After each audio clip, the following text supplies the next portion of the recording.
হাজৰিকা ডাঙৰীয়াই অত্যন্ত স্পৰ্শকাতৰ আৰু নৱপ্ৰজন্মৰ বাবে অত্যন্ত প্ৰয়োজনীয়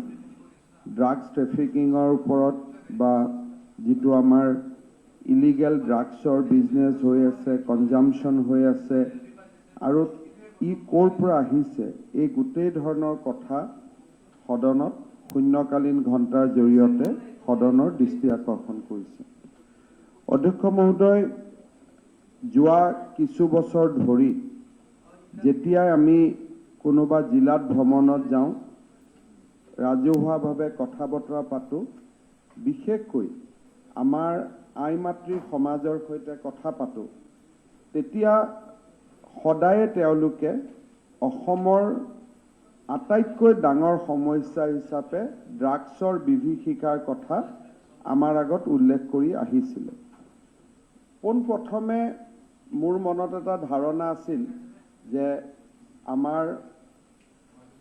উত্তৰ পূৰ্বৰ কিছু অঞ্চল, বিশেষকৈ চুবুৰীয়া ৰাষ্ট্ৰৰ সৈতে কিছু বৰ্ডাৰত য'ত বহুত বেছি আৰক্ষী বা সামৰিক বাহিনীৰ প্ৰশাসনৰ স্পৰ্শ দেখা পোৱা নাযায়, তেনেকুৱা অঞ্চলৰ পৰা এই ড্ৰাগছ উৎপাদন হয় আৰু উত্তৰ পূব বা অসমক পাৰ কৰি পাঞ্জাব আদি ৰাজ্যলৈকে যায়। চ' আমাৰ মনত এটা ধাৰণা আছিল যে অসম ড্ৰাগছ ব্যৱসায়ীসকলৰ বাবে এটা ট্ৰেনজিট ৰোড, কিন্তু ইয়াত খুব তেনেকৈ কনজাম্পশ্যন নহয়। মোৰ মনত আছে যে এদিন মই বিশ্বনাথ চাৰিআলিত আছিলোঁ, তাতে দুগৰাকী মহিলাই মোক লগ কৰি কৈছিলে যে ছাৰ, আপোনালোকে বাকী যি কাম কৰে কৰক, ড্ৰাগছটো বন্ধ কৰক। তেতিয়া মই সুধিলোঁ, বিশ্বনাথ চাৰিআলিত ড্ৰাগছ ক'ৰ পৰা? তেতিয়া তেখেতে মোক কৈছিল যে একোখন ভাল ঘৰ ড্ৰাগছৰ কাৰণে নষ্ট হৈ গৈছে। ল'ৰা ছোৱালীয়ে মাটি বিক্ৰী কৰাব, কাৰোবাৰ দেউতাকৰ নামত ফলছ চহী মাৰি চেক ইছ্যু কৰিব, মাকৰ অলংকাৰ কাঢ়ি লৈ যাব। এখন গাঁৱলীয়া ভাষাত এটা যি ধৰণে চিত্ৰ বৰ্ণনা কৰিছিল, মোৰ মনটো সেমেকি উঠিছিলে। কিন্তু তথাপিতো কৰবাত নহয় কৰবাত মনত এটা মোৰ সন্দেহ আছিলে যে দিছ মাইট বি এবাৰেশ্যন, হয়তো এনেকুৱা দুই এটা ঘটনা হৈছে, কিন্তু অসমত এইটো বহুত ভয়াৱহ কথা নহয়। সেই ধৰণে এটা দুই ধৰণৰ চিন্তা লৈ মই চলি আছিলোঁ। আমাৰ অসমত আৰু এখন সমাজ আছে, যিখন হ'ল যে প্ৰথমতে ড্ৰাগছ খাইছিলে, পিছত তেওঁলোকে ৰিহেব চেণ্টাৰত গৈ ড্ৰাগছ এৰি দিয়ে আৰু তেওঁলোকক আমি ক'ব পাৰোঁ যে তেওঁলোক এক্স ড্ৰাগ এডিক্ট। আৰু তেখেতসকলে যোৱা কিছুদিনত যি ধৰণে কথাবিলাক বৰ্ণনা কৰিছে যে জেলতো ড্ৰাগছ পায়, হস্পিটেলতো ড্ৰাগছ পায়, দোকানতো ড্ৰাগছ পায়, আনকি গুৱাহাটীত এনেকুৱা পৰ্যন্ত হৈছে যে ছুইগিত অৰ্ডাৰ দিলে যেনেকৈ খোৱা বস্তু ঘৰত আহে, তেনেকৈ ছুইগিৰ শব্দটো হয়তো সেইটো কোম্পানী নহ'ব তাৰ নামত, যে তেনেকুৱা ধৰণে কাপোৰ পিন্ধি ধুনীয়াকৈ ডেলিভাৰী বয়ৰো নেটৱৰ্ক বনাই লোৱা হৈছে যে যোনে য'ত বিচাৰে ঘৰত গৈ ড্ৰাগছ দি থৈ আহে। আনকি লকডাউনৰ সময়তো যিহেতু এই ধৰণৰ ব্যৱসায় খোলা আছে, হোম ডেলিভাৰী, ড্ৰাগছৰ হোম ডেলিভাৰীও হৈছে। বিভিন্ন ধৰণে টেলিভিশ্যনতো এই কথাবিলাক আলোচনা হৈছিলে। যেতিয়া এই কথাবিলাক আমি দেখিছিলোঁ, তেতিয়া আমি লগে লগে সিদ্ধান্ত লৈছিলোঁ যে নহয়, আমি ড্ৰাগছৰ বিৰুদ্ধে আমি কাম কৰিব লাগিব। অসম আৰক্ষীয়ে এইটো নহয় যে প্ৰথমবাৰৰ বাবে ড্ৰাগছৰ বিৰুদ্ধে কাম কৰিছে। কম বেছি পৰিমাণে আমাৰ অসমত ড্ৰাগছ আমি চিজ কৰি আছিলোঁ। আজি 2016 চনৰ পৰাই আমি 2016ত হিৰোইন 10 কেজি চিজ কৰিছিলোঁ, 2017ত আমি 5 কেজি চিজ কৰিছিলোঁ, 2018ত আমি 7 কেজি, 2019ত 23 কেজি, 2020ত 27 কেজি। তাৰমানে এই গোটেই যিটো ডেটা তাৰ পৰা আপোনালোকে বুজিব যে এভেইলেবিলিটিটো অসমত বাঢ়ি গৈ আছে, কাৰণ পুলিচে যিটো চিজ কৰে সেইটো প্ৰবেবিলি যিমান ড্ৰাগছ থাকে তাৰে ক্ষুদ্ৰ অংশ এটাহে আমি জব্দ কৰোঁ। 2016 চনত বা যদি 17ত চাই 5 কেজি হিৰোইন জব্দ হোৱাৰ বিপৰীতে 20 চনত জব্দ হ'ল 27 কেজি। তাৰমানে এভেইলেবিলিটি অফ ড্ৰাগছ, যে ড্ৰাগছৰ মই যদি ধৰি লওঁ যে যিমান ড্ৰাগছ এভেইলেবল আছে তাৰ 10%হে পুলিচে ধৰিব পাৰে, তেতিয়াহ'লে ইন এ গিভেন ইয়াৰ 2017ত যদি এইটো 50 কেজি আছিল তাৰ পৰা আমি 5 কেজি ধৰিছোঁ, 2020 চনত আহি আমি 27 কেজি ধৰিছোঁ। তাৰমানে availability of drugs was almost 270 KG of heroin. প্ৰপৰ্চনটো যদি চাই, কাৰণ আমি যিমান আজি ইলিচিট ড্ৰাগছ হওক যিকোনো চোৰাং কথা বতৰা পুলিচে কিমানটো চিজ কৰে, 10% of the available illegal commodity. তাৰমানে 50 কেজিৰ পৰা 270 কেজিলৈকে যিটো যাত্ৰা, এইটো আমাৰ সন্মুখতে হ'ল। আমি এই সদনত বহি থকা অৱস্থাত নতুন বিধায়কখিনি আমি বাদ দিওঁ, আমাৰ সন্মুখতে ক'ব নোৱাৰাকৈয়ে এই যাত্ৰাটো আমাৰ চলি থাকিল। আমি সদনতো কেতিয়াও এই বিষয়ে আলোচনা কৰা নাই, যিটো ধৰণে আলোচনা কৰিব লাগে প্ৰয়োজনীয়তা অনুভৱ কৰা নাই। কাৰণ যিসকলে ড্ৰাগছ খায়, ড্ৰাগছ কনজিউম কৰে, দেউতাক মাকে সামাজিক এটা অপবাদ আহিব বুলি ঘৰৰ পৰা নকয়। ল'ৰা ছোৱালী ড্ৰাগছ খোৱা ল'ৰা ছোৱালীখিনিও সমাজৰ পৰা অলপ দূৰত থাকে, তেওঁলোকে এখন নিজৰ পৃথিৱী নিৰ্মাণ কৰি লয় আৰু একোটা পৰিয়াল একেবাৰে শেষ হৈ যায়। অধ্যক্ষ মহোদয়, মই দায়িত্ব লোৱাৰ পিছত ভাৰতৰ গৃহমন্ত্ৰী অমিত শ্বাহ ডাঙৰীয়াই মোক 2-3টা কথা পৰামৰ্শ দিছিল। এটা পৰামৰ্শ দিছিল যে হিমন্ত, অসমত যিটো ড্ৰাগছৰ যিটো প্ৰাদুৰ্ভাৱ বাঢ়িছে আৰু বিশেষকৈ উত্তৰ পূৰ্বত, সকলোৱে মিলি কোঅৰ্ডিনেট হৈ কাম কৰিব লাগিব যাতে উত্তৰ পূৰ্বত আমি ড্ৰাগছৰ ব্যৱসায়টোৰ ওপৰত আমি আঘাত আনিব পাৰোঁ। দ্বিতীয়তে তেওঁ মোক কৈছিল যে কাউ স্মাগলিং হ'ব নালাগে, আৰু 3 নম্বৰ তেখেতে মোক কৈছিল যে হিউমেন ট্ৰেফিকিং হ'ব নালাগে। 3টা কথাই মোৰ কাৰণে অবিশ্বাস্য আছিল। মই শুনি আছিলোঁ যে ক'ত অসমত ড্ৰাগছ আছে, ক'ত অসমত গৰুৰ চোৰাং ব্যৱহাৰ আছে, ক'ৰ পৰা অসমত হিউমেন ট্ৰেফিকিং আছে। অলপ মনত সন্দেহ, মনত বুকুত বান্ধিয়ে তেওঁৰ কথাখিনি শুনি আছিলোঁ। ইয়াত আহিলোঁ, দায়িত্ব লোৱাৰ পিছত পুলিচৰ এখন মিটিং কৰি ক'লোঁ যে আমি এই 3টা ব্যৱস্থাৰ ওপৰত আমি অত্যন্ত কঠোৰ হ'ব লাগে আৰু জিৰ' টলাৰেঞ্চ নীতি আমি এটা আগত ৰাখি আমি কাম কৰিব লাগে। অধ্যক্ষ মহোদয়, আপোনালোক আচৰিত হ'ব যে এই সময়ছোৱাত অসম আৰক্ষীয়ে কেছ ৰেজিষ্টাৰ কৰিছে মাত্ৰ যোৱা 2-3 মাহত। কেলেণ্ডাৰ ইয়াৰটো 2021 বুলি কৈছোঁ যদিও ইলেকশ্যনৰ সময়তো এনেকুৱা এক্টিভিটি নাছিল।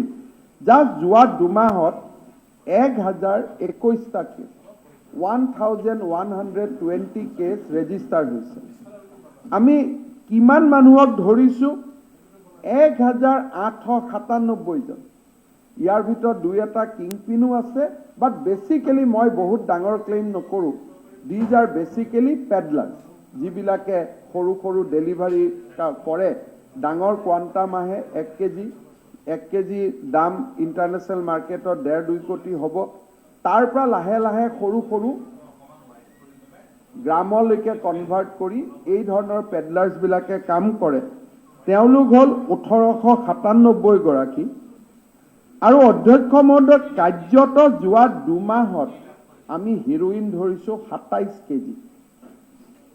অলৰেডি 27 কেজি হিৰোইন আমি ধৰিছোঁ, ফিজিকেলি আমি চিজ কৰিছোঁ। ইয়াৰ মাজতো মই ভাবোঁ বহুতখিনি ওলাই গৈছে, কিন্তু আমি আমাৰ এই সৰু কাৰ্যকালটোৰ সময়ত আমি হিৰোইন চিজ কৰিছোঁ 27 কেজি 631 গ্ৰাম, অলমোষ্ট নিয়াৰ এবাউট 28 কেজি। অধ্যক্ষ মহোদয়, গাঞ্জা আমি এইটো সময়ত ধৰিছোঁ 12,000 883 কেজি 12,823 কেজি অধ্যক্ষ মহোদয় অপিয়াম আমি এই সময়ছোৱাত ধৰিছো 41 কেজি গাঞ্জা অপিয়াম হিৰোইন অধ্যক্ষ মহোদয় কফ সিৰাপ আপোনালোকে জানে আমাৰ সৰু কালত আমি ফেন্সিডাইল এইবিলাক শুনিছিলো আজিকালি নাম বদলিছে এস্কুফ আছে ওনেক্স আছে অধ্যক্ষ মহোদয় আমি ধৰিছো ৭৮,০০০ বটল 78,000 বটল অধ্যক্ষ মহোদয় সাইকোট্ৰপিক সাবস্টেন্স যেটো কেমিক্যাল দি বনায় এনেকুৱা এটা ট্যাবলেট আছে YABA বুলি কয় যুবা আৰু ওয়াল ইজ ইয়োর্স WY এই ওয়াল ইজ ইয়োর্স যদি আপুনি ট্যাবলেট লয় ৩-৪ দিন আপুনি ইয়ং হৈ থাকিব যত আপোনাক ডিউটি কৰিব দিব যেনেকে কাম কৰিব দিব আপুনি ৰবটৰ দৰে কাম কৰিব আপোনাৰ ভোকো নালাগে একো নালাগে মিলিটেন্ট বিলাকে বিশেষকৈ উত্তৰ পূৰ্বৰ একাংশ মিলিটেন্টে অপাৰেশনৰ সময়ত আৰু এই যে কাবুল কান্দাহাৰৰ গোটেই ঘটনাৰ সময়ত বা যেতিয়া আমাৰ মুম্বাইত এটেক হৈছিল সৰু সৰু ড্ৰাগছ সাবস্টেন্স পাইছিলে তাৰ কাৰণটো হল যে সেই সময়ছোৱাত এই যিবিলাক মানুহক ইউজ কৰা যায় তেওঁলোক জন্তুৰ দৰে হৈ থাকে মাষ্টৰে যি কয় তাকে শুনে আৰু ৩-৪ দিন তেওঁলোক একেবাৰে দিনে ৰাতিয়ে কাম কৰিব তাৰ পিছত যেতিয়া টোপনি আহিব কিবা আহিব নেক্সট 2-3 দিন তেওঁলোকে শুই থাকিব আকৌ ট্যাবলেট লব they get energy beyond the normal human level আমি যেটো কওঁ আমি আমাৰ খেলা ধুলাৰ কাৰণে আমি ষ্টেৰয়েড লোৱা বুলি কওঁ it is a kind of steroid all is yours this is a chemical substance psychotropic substance অধ্যক্ষ মহোদয় আমি কিমান ধৰিছো 13,63,183 13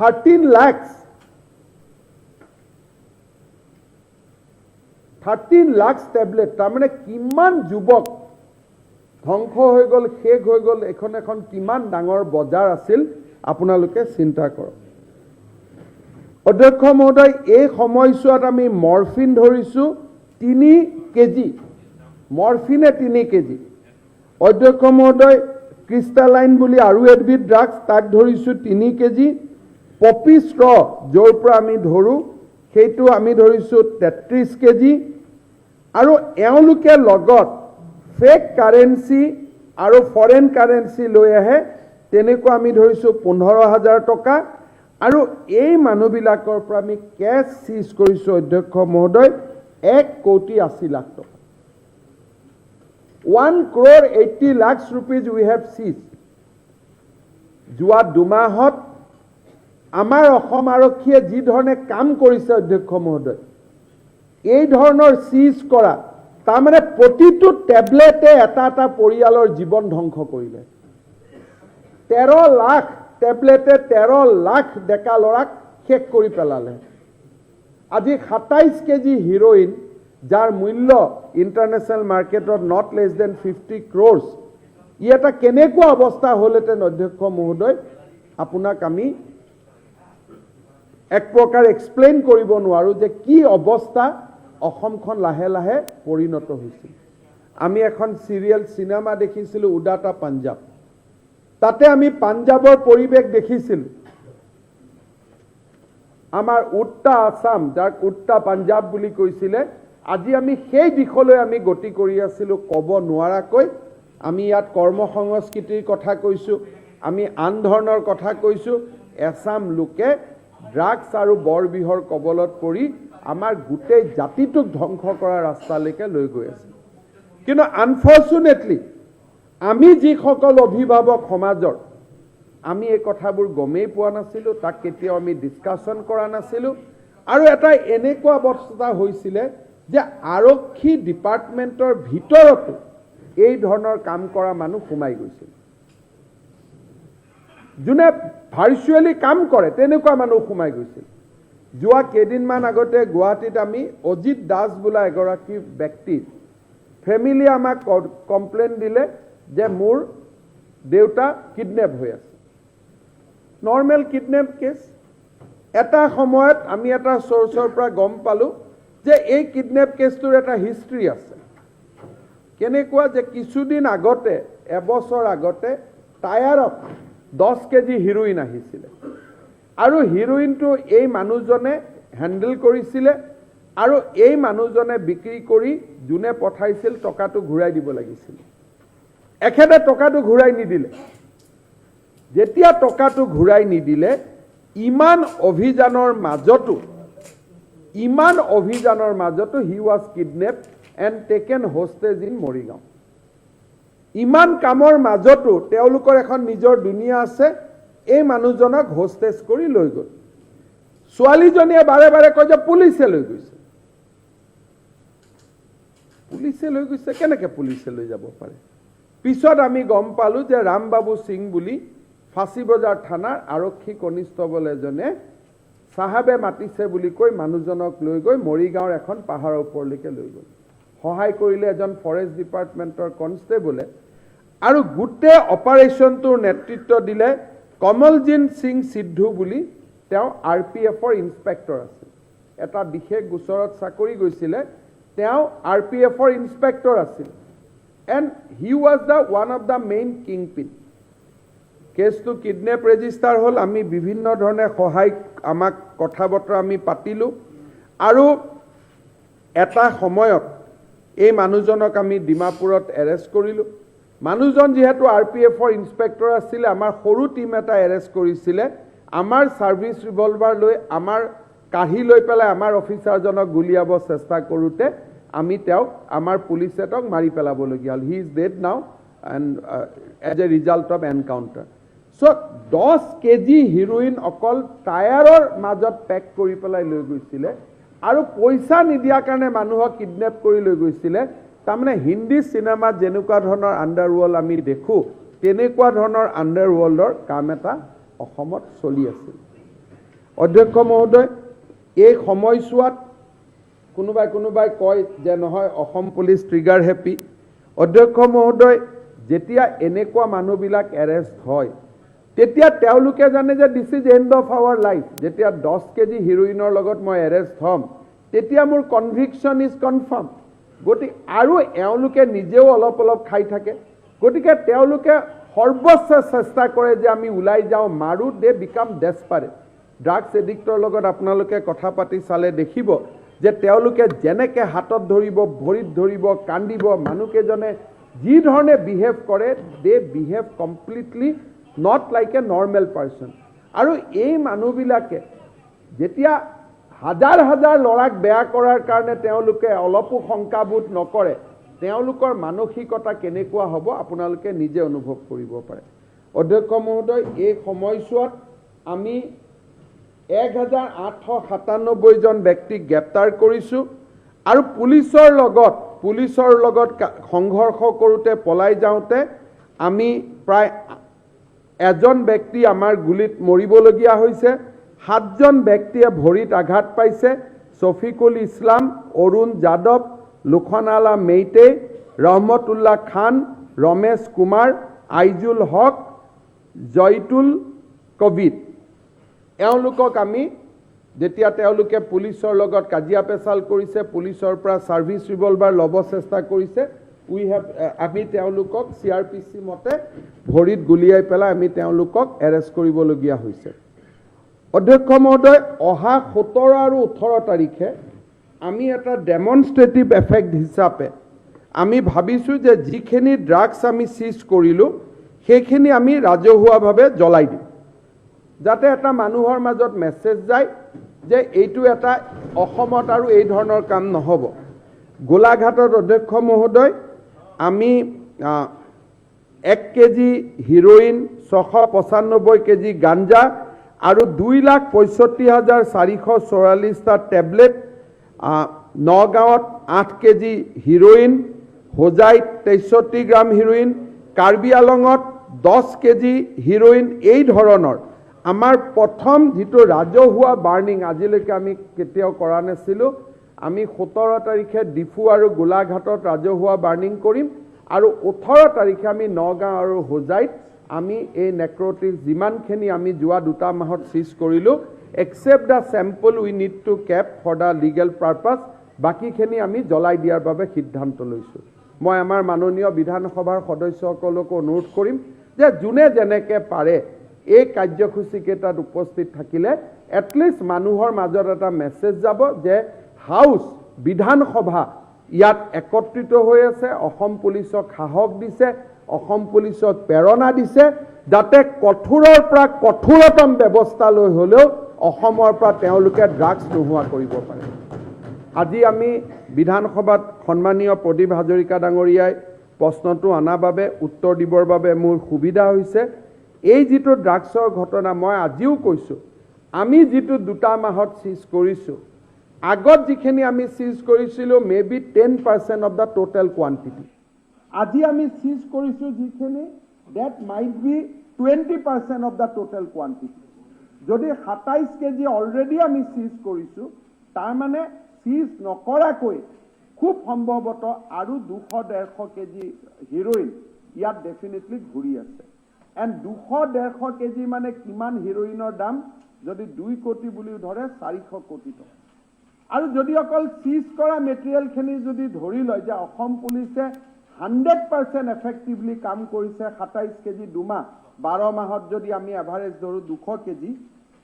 আমি যদি 2 কোটি টকাকৈ ধৰোঁ, তাৰমানে কিমান দেউতাক মাকে মাটি বাৰী সোণৰ অলংকাৰ বিক্ৰী কৰিবলগীয়া হৈছে। কাৰণ 400 কোটি টকা 200 কোটি টকা ওপৰৰ পৰাতো নাহে। আমাৰ কোনোবা মানুহৰ দৰমহাৰ পইচা ল'ৰা ছোৱালীয়ে কাঢ়ি লৈ গৈছে,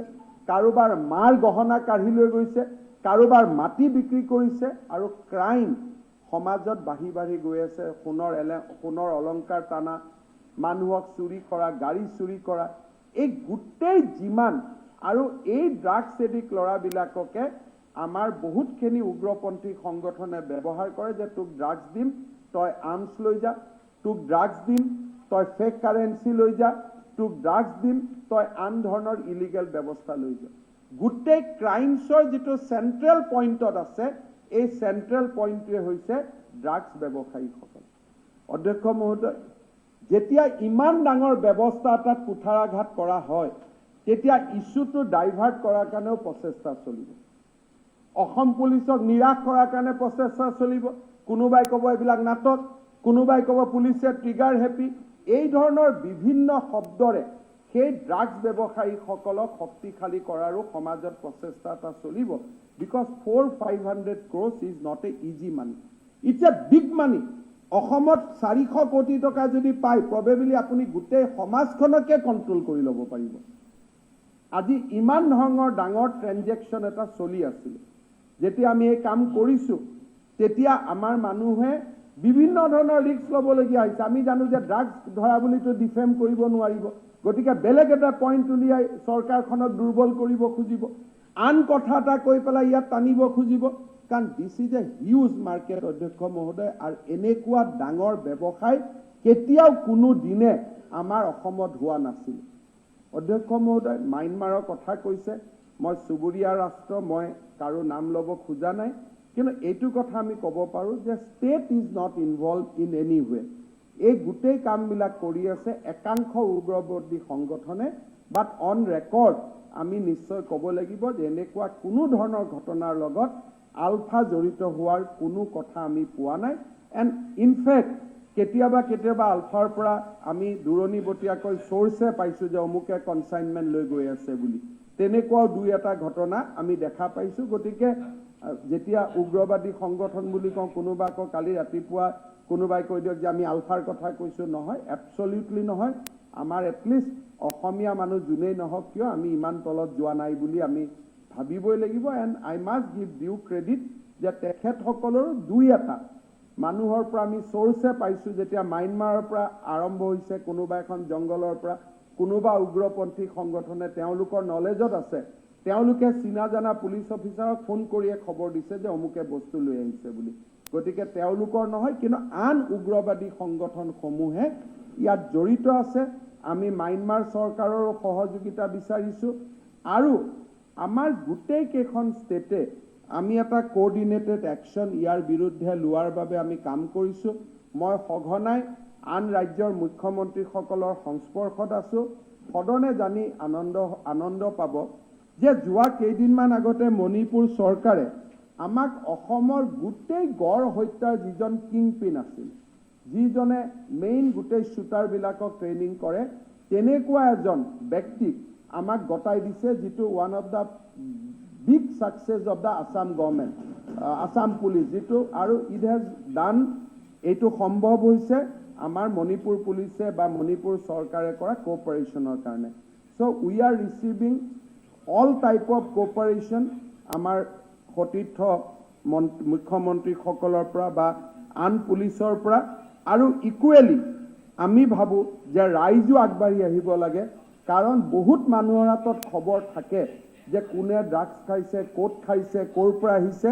আৰু আমি এইটো কথা মই পবিত্ৰ সদনৰ পৰা ক'ব খুজিছোঁ যে প্ৰত্যেকটো চ'ৰ্চক আমি প্ৰটেক্ট কৰিম, প্ৰত্যেকটো চ'ৰ্চক আমি প্ৰটেক্ট কৰিম, যাতে তেওঁলোকে আমাক খা খবৰ দিব পাৰে। এইবাৰ আমি অসম পুলিচৰ আৰক্ষী মহানিৰ্দেশক কৈছোঁ যে চ'ৰ্চৰ কাৰণে আপুনি যিমান খৰচ কৰিব লাগে কৰক, কিন্তু আমি অসমত ড্ৰাগছ নোহোৱা কৰিব লাগিব, আৰু অসমৰ থ্ৰুদি যদি ট্ৰেনজিট আমি বন্ধ কৰিব পাৰোঁ, পাঞ্জাব আদি ৰাজ্যটো ড্ৰাগছ কণ্ট্ৰলত অসমে এটা ডাঙৰ কণ্ট্ৰিবিউশ্যন কৰিব পাৰিব। আৰু আজি মই সদনত এইটো ক'ব খুজিছোঁ যে মই অসম পুলিচৰ আৰক্ষী সঞ্চালক প্ৰধানক কৈছোঁ যে যিসকলে এই ড্ৰাগছ গোচৰ ধৰিব বা যিসকল পুলিচে এই ব্যৱস্থাটোৰ লগত জড়িত থাকি ৰাইজক সেৱা কৰিব, তেওঁলোকক যি ধৰণে পাৰে আপোনালোকে পুৰস্কৃত কৰক, তেওঁলোকক আগুৱাই লৈ যাওক। আৰু মই ইমানলৈকে কৈছোঁ যে সাধাৰণতে আমাৰ অসম পুলিচৰ হায়াৰকিত জানে যে ASIৰ পৰা SI হ'ব লাগে, SIৰ পৰা ইন্সপেক্টৰ হ'ব লাগে।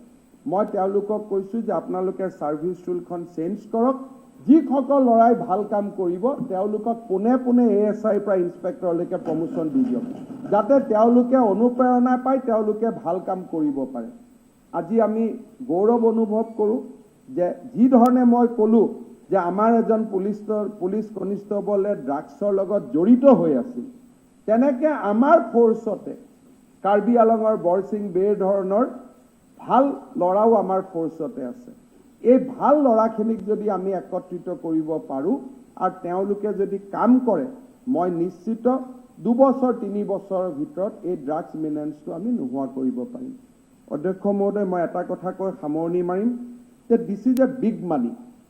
এই টকাটো আমাৰ দৰে আমি যে ইয়াত সদনত আলোচনা কৰোঁ, এনৰেগাত কিমান টকাৰ দুৰ্নীতি, 5 লাখ টকাৰ দুৰ্নীতি, দমকল বহুৱাত কিমান টকাৰ দুৰ্নীতি, this is not what we discuss, this is about thousands of crores. এইখন এখন বেলেগ দুনিয়া, আৰু এই দুনিয়াখনে ডেফিনেটলি টকাও পাম্প কৰিব, ব্যৱস্থাটোক অসম পুলিচক ডিমৰেলাইজ কৰিব চেষ্টা কৰিব, বিভিন্ন ধৰণৰ কথাও ক'ব, ই নাটক সি বাটক বহুত কথা ক'ব, কিন্তু যিসকলৰ দেউতা মাকৰ সন্তানে এই ধৰণে জীৱন ধ্বংস কৰিছে, তেওঁলোকৰ আশীৰ্বাদো এই অসম পুলিচৰ মূৰৰ ওপৰত পৰিব যদি তেওঁলোকে কাম কৰিব পাৰে। সেইবাবে অধ্যক্ষ মহোদয়, মই সদনৰ সদস্যসকলক অনুৰোধ কৰিম যে আপোনালোকে অসম পুলিচৰ মানসিকতাক শক্তিশালী কৰাত সহায় কৰক, তেওঁলোকক প্ৰেৰণা দিয়ক, যাতে দে কেন ৰিডেডিকেট দেমছেল্ফ ইন কাৰ্ভিং দিছ বিগ মিনান্স। আৰু বাকী যি সদনত যি ধৰণে হৈ থাকিব, আগবাঢ়ি থাকিব, সদনক মই সময়ে সময়ে জনাই থাকিম। অহা 17 আৰু 18 তাৰিখৰ কাৰ্যসূচীত আপোনালোকে যিসকলে অন্ততঃ স্থানীয় বিধায়কসকল, জিলাখনৰ বিধায়কসকল, গাৰ্জেন মিনিষ্টাৰ, আপোনালোক উপস্থিত থাকিলে ভাল পাব, আৰু মই নিজেও উপস্থিত থাকিম 4টা অনুষ্ঠানতে। মই পুনৰবাৰ প্ৰদীপ হাজৰিকা ডাঙৰীয়াক এই বিষয়টো উপস্থাপন কৰি মোক দুআষাৰ ক'বলৈ সুযোগ দিয়াৰ বাবে ধন্যবাদ জনাই মই মোৰ বক্তব্য সামৰণি মাৰিম। মাননীয় অধ্যক্ষ মহোদয়।